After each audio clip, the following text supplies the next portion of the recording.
The next section, the Imam then talks, and this is symmetrical with his approach to the question of hunger, about when one should marry and when one should not.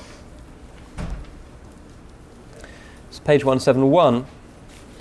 And he says, know that at the outset, the murid, the aspirant, should not occupy his heart and his soul with marriage, for this would distract him very seriously from treading the path and would cause him to find solace in his wife. Solace in the sense of a worldly type of intimacy that is all too common amongst the spiritually undeveloped, as opposed to a true intimacy and love which we find in the Sirah. And all who find solace, this real dunyawi uns, in other than God must necessarily be distracted from him. The ghafla, the forgetfulness that is common amongst newlyweds. And then he gives these sayings from some of the Salaf, like Abu Sulaiman al-Darani. Here we have his saying, whoever marries is inclined towards the world. Then he said, I've never known an aspirant to marry and retain his former state. And he likewise said, everything which distracts you from Allah, whether it be family, property or children, is an ill omen for you. So these are athar from the early Muslims who recommended this state of uzuba. Some of the ulama, amongst them Imam Abu Talib al-Makki, have said that towards the end of time, akhir al-zaman, halat fihi al-uzuba. Probably we're not there yet, but at that time, celibacy, bachelorhood, perpetual virginity will be legitimate. Why? Because so appalling will be the pressures on young people that one will be inevitably confronted with the spectacle of seeing all of one's children slide into profanity. And also because of the difficulty of finding a halal livelihood to support a family in that time. May Allah protect us.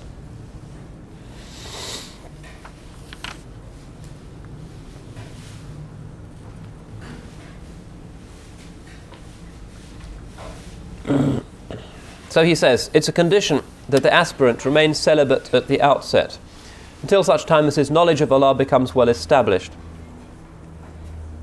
And that's the traditional view. Not just amongst the ulama of Sufism, but amongst the ulama of the Zahir. The traditional ulama, generally for young, teenage, would-be ulama, have recommended that they don't marry because it means they have to earn money, they have to establish a house, they get children, and it's a distraction. Imam al-Sakhawi almost facetiously adduces the following poem. قالوا لي تزوج فلا دنيا بلا امرأة وراقب الله واقرأ آي ياسين لما تزوجت طاب العيش لي وحلا وصرت بعد وجود الخير مسكينا جاء البنون وجاء الهم يتبعهم ثم التفت فلا دنيا ولا دين هذا الزمان الذي قال الرسول لنا خف الرحال فقد فاز المخفون. I'll give you a very rough translation. He says, they said to me, marry, because there's no dunya, no pleasure in life without a woman. Fear Allah, recite Surah Yasin. When I married, life was sweet and delightful for me. And then I found, having had wealth, that I was miskeen, was poor. Children came and worries came following them.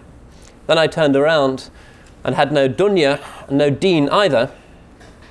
This is the age in which the Rasul said to us, khifur rihal, don't carry too much on your riding beast, because those who travel light will be saved.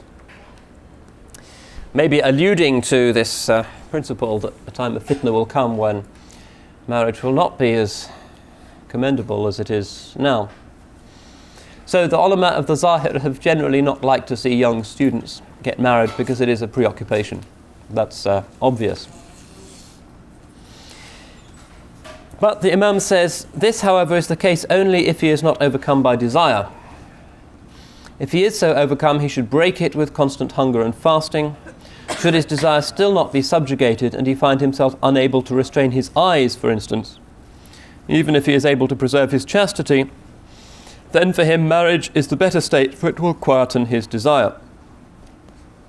Otherwise, to the extent that he cannot restrain his eyes, he will be unable to restrain his thoughts, and his concentration will be destroyed. He may even be tried with something beyond his capacity. The zina al-ayn, the fornication of the eye, is one of the major venial faults and soon leads on to a mortal and obscene sin, which is the fornication of the flesh. The man who is unable to turn away his eyes will not be able to safeguard himself against unchastity.